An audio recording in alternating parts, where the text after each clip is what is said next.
Hey troops, welcome to the channel Dit Commando. My name's Ryan, and today we're going to be reacting to Jeffrey Dahmer, the original interview with Stone Phillips. And yeah, this is going to be a bit of a different one. This, guys, we did react to something similar with Richard Kuklinski, the Iceman, and this is going to be as harrowing, I guess, guys. It's about 30 minutes long, so I might break it down into 2 or 3 parts. But before we get into it, like, share, and subscribe to the channel. And yeah, just enjoy, guys, if that's even the right thing to say. Enjoy this. You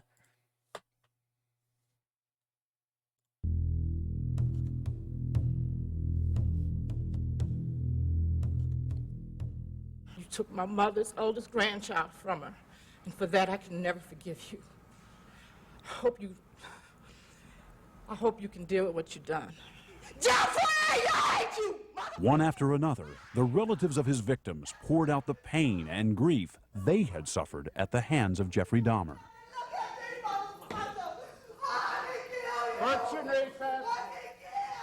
Oh, he's stone cold, isn't he? I know a little bit about Jeffrey Dahmer, but not too much, guys. Obviously, there's a few things that pop up on YouTube, but I've never really watched it. It's not my type of thing, but I've heard about this guy. I think this is going to be probably a little bit more harrowing than the Richard Kuklinski one. Few crimes in modern American history can compare to the dark secrets that came out of apartment 213 in this quiet Milwaukee neighborhood. Investigators found 7 skulls and 4 heads, one of them in a refrigerator. Right, okay, that's just took a U-turn. I now know a little bit more about Jeffrey Dahmer. He's a maniac. Okay. Yeah, this is going to be different. In this blue barrel, still more body parts. After 13 years, the murder spree had finally come to an end, but not before at least 17 young men were dead. Jesus. Their bodies mutilated. Some had even been cannibalized to satisfy Right, that's absolutely horrendous, guys. the killer's twisted sexual urges. After a 2-week trial in January, Oh, man, how can sexual urges and cannibalism even be brought in the same sentence? That's just weird as hell. 1992, Jeffrey Dahmer was sentenced to more than 900 years in prison. This defendant will never again see freedom. Little consolation for the grieving families, or for this man who listened with a combination of disbelief and shame. Lionel Dahmer, Jeffrey Dahmer's father. To have a child murdered and mutilated is a horror from which no parent recovers. But what about the parent whose child committed the crimes? What Lionel Dahmer learned about his son in this Milwaukee courthouse 2 years ago led to another kind of hell, where a father turns the questions of guilt and responsibility on himself, wondering, where did I go wrong? Was there something I could have said or done to have prevented this? Did I help create a serial killer? It's been... Well, I mean, I haven't seen this at all, guys, but just off that, you're going to have that level of guilt of being a parent, but with that level of evil coming from an average family, there's got to be something else going on there. There's got to be, you know, there's a massive defect mentally with the individual at hand, not necessarily the family. If he's having to question, you know, those things, I don't know. I guess we'll find out anyway. An eternal torment. 57-year-old Lionel Dahmer, a research chemist, has confronted some of the most painful questions any parent could ever ask. In a haunting book called A Father's Story, he looks for the origins of his son's madness, and one of the first places he looks is in the mirror. As I began to confront Jeff's childhood imaginings, it became clear to me that they had not always been wholly different from my own. These same needs and impulses had lived a shadowy half-life in me. When you were a teenager... Oh, and that's weird. So is he saying he's got the same type of urges as what Jeffrey Dahmer, his son, had? If so, that's I don't know. I don't know how to take that, guys. It's a bit weird, if you ask me. He obviously hadn't acted upon them. You had dreams of committing murder yourself? What? Almost always after I was either physically or in some other way harassed by bullies, I would wake up, say, the next morning, and I would have this feeling that I had hurt someone, that I had maybe hurt them badly, that I had killed them. Lionel Dahmer also reveals that as a teenager, struggling with feelings of inferiority, he had his own destructive obsessions with fire and homemade bombs. And this was your way of what? Achieving some control? Gaining some respect? I felt like I was in control and I had some power. I was noticed. You seem to believe that you may have passed on some kind of genetic propensity for obsession or destructive behavior. It's something to be considered. I mean, I want to consider everything. A series of childhood infections, a hernia operation that seemed to traumatize Jeffrey when he was 4. At about that same time, something else happened. Lionel had removed some dead animals from the crawl space beneath their house and placed the bones in a bucket. I noticed that Jeff had picked up these bones and just let them drop back down into the bucket and made a clanging noise. And he seemed sort of entranced by that. He just said, as he dropped them down, it's just like fiddlesticks, he says. I just have such Looking back, He's got a weird kind of persona about him as well. I'm not going to cast any judgment on someone I don't know, but it's just sitting there, it seems a little. He seems a little off. It seems like if he's prepared to admit certain defects of his mentality, he's probably going to be, what's the word? It's probably going to be a lot worse in reality than he's actually letting on. For if he's given a little bit of information away about how his defects are and what his thought pattern was, that's probably going to be a lot worse, guys, than he's actually letting on. back on it now, Lionel says he can't help wondering if there was more to it than just child's play. I can no longer distinguish the ordinary from the forbidding, trivial events from ones loaded with foreboding.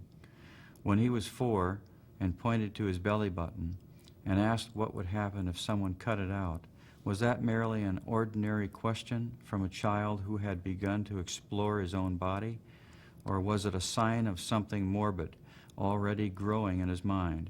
When we went fishing, and he seemed captivated by the gutted fish, staring intently at the brightly colored entrails. Was that a child's natural curiosity, or was it a harbinger of the horror that was later to be found in apartment 213? Yeah, that's really weird, man. The fact that he was doing that as a young, I mean, kids are inquisitive, aren't they? But you don't know what's going on in people's minds.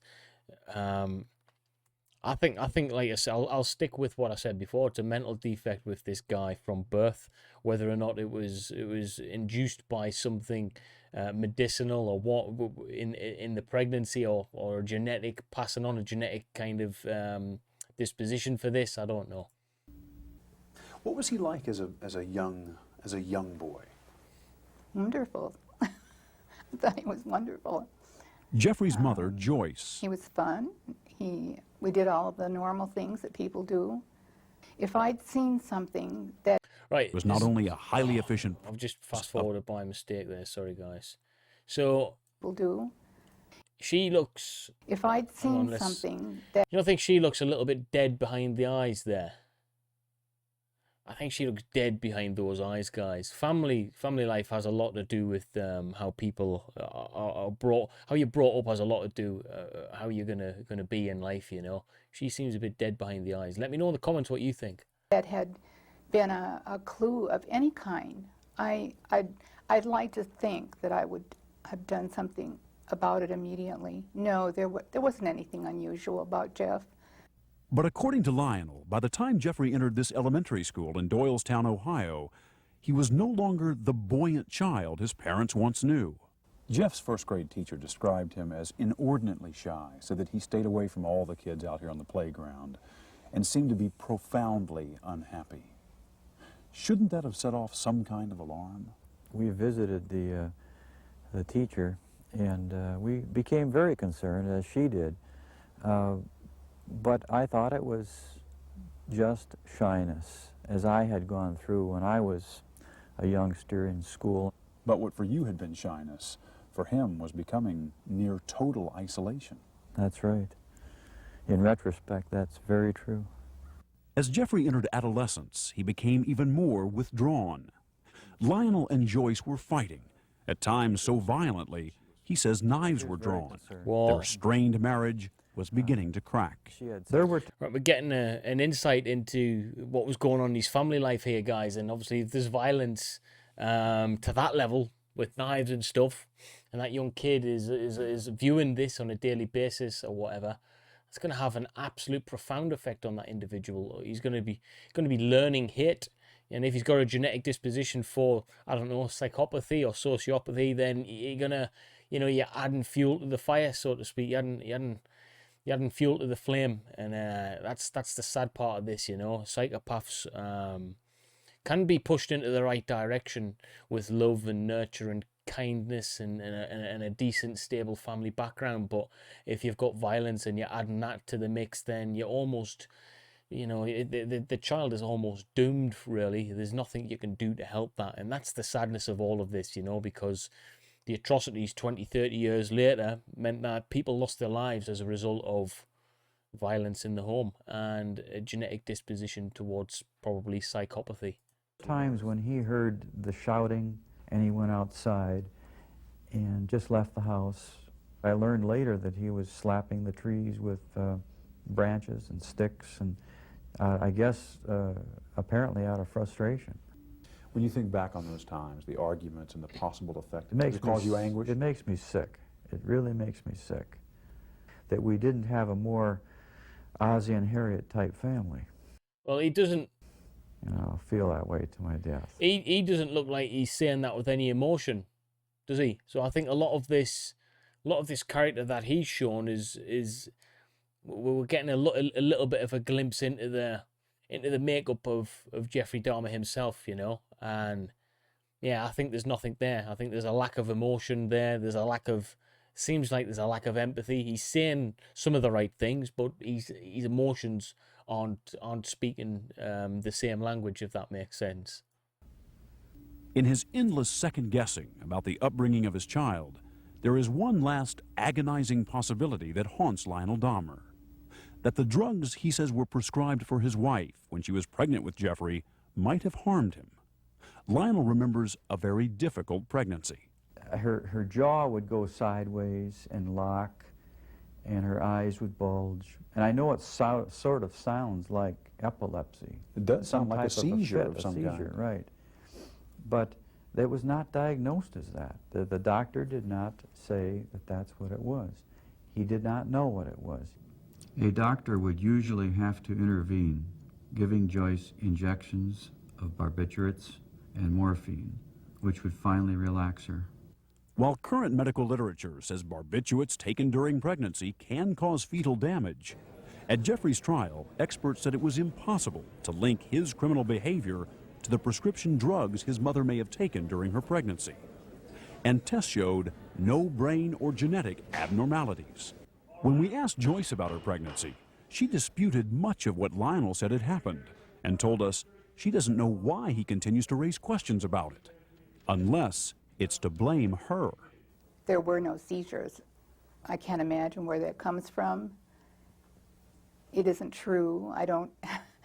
You don't recall anything like that? No. Seizures or No. seizure-like episodes? Absolutely not. Is it possible you just don't remember them, Joyce? No, it's not possible. I don't remember them. It was my first pregnancy. I remember everything about my first pregnancy. Were you prescribed medications, including morphine, barbiturates?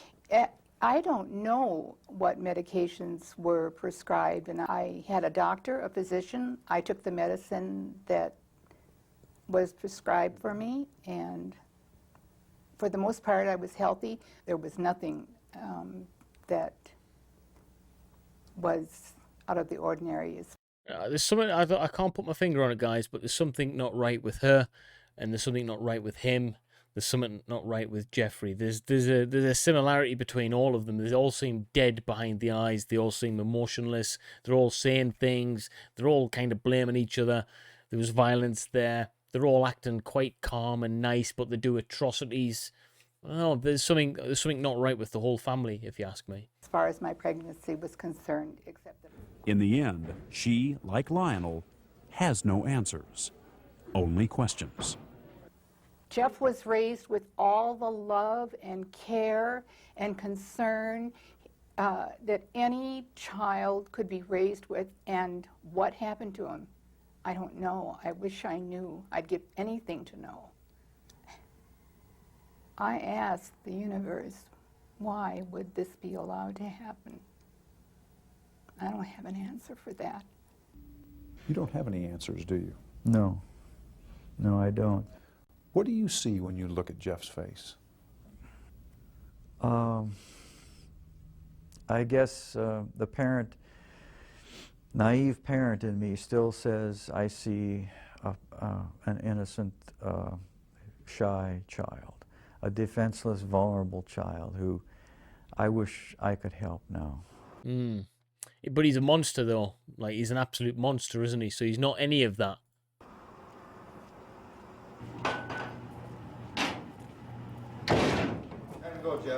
Every month, Lionel Dahmer, along with his second wife Sherry, makes the 11-hour drive from their home in Ohio to the Wisconsin prison where his son will spend the rest of his life. Good effort for that, like, but I wouldn't be doing a journey like that. No way. Not 11 hours to go and see a murderer. No way.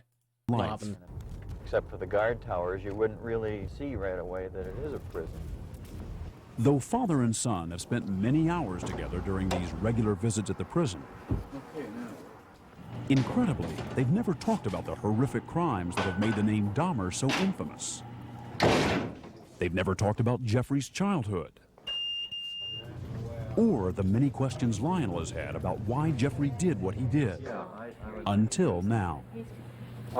This is going to be good. Sherry, how are you? Good to see you. It's good to see you. The two of you never really communicated all that much, did you, father and son? Not on any deep level, no. We talked about superficial things. Never really had a real deep heart-to-heart talk about what was going on inside our own minds. Why do you think that was? Because from about 15 years on up, a great deal of my thoughts were basically unshareable. As a teenager, there were many things Jeffrey felt he couldn't share with his parents. But in life, Yeah, it's crazy how he comes across as just an average guy, quite shy, quite normal, but deep in his brain, you know, beyond what we can actually see, there's a lot of horror, there's a lot of disgust. It's just crazy, man, how you can potentially misjudge someone from how they look and not really have a clue what's going on inside their own head. It is scary in that respect, you know. Lionel Dahmer's home, one subject was particularly taboo. Did you ever consider talking to your parents, to your dad, about homosexuality? Is that something that you felt you could ever raise? Early on, I really didn't know that much about it myself.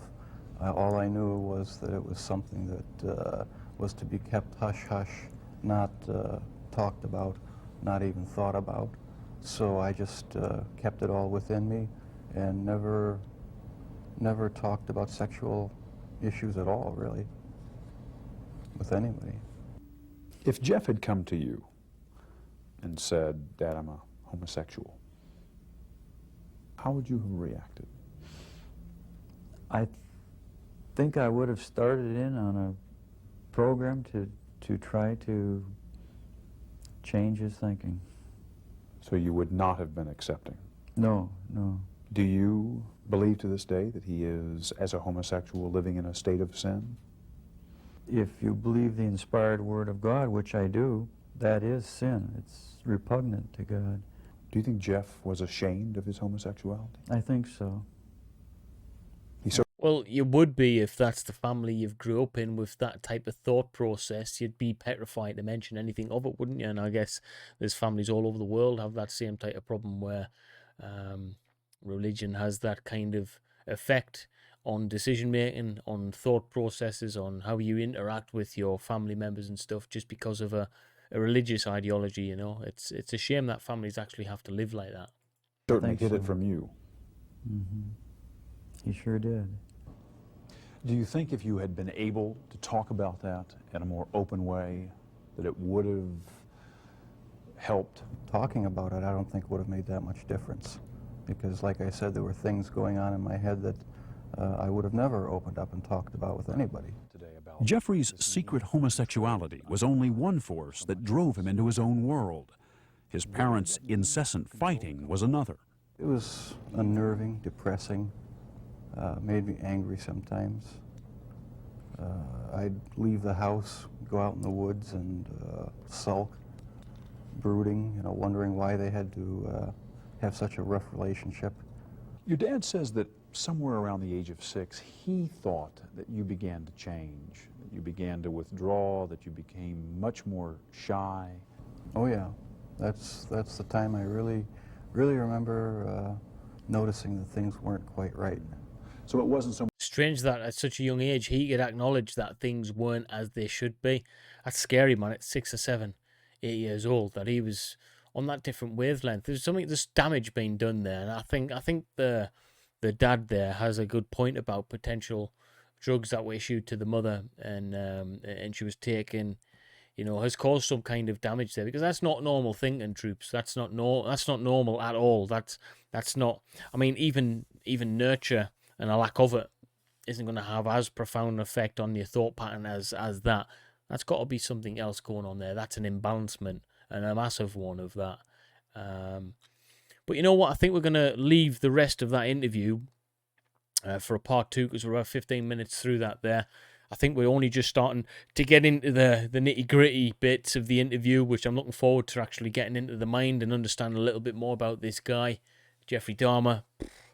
Horrific, man, but hey, it is what it is, isn't it, guys? If you found any kind of anything enjoyable out of this in some way, and you like my take on it, then please like, share, and subscribe to the channel. And part 2 will be coming very soon, guys. Peace.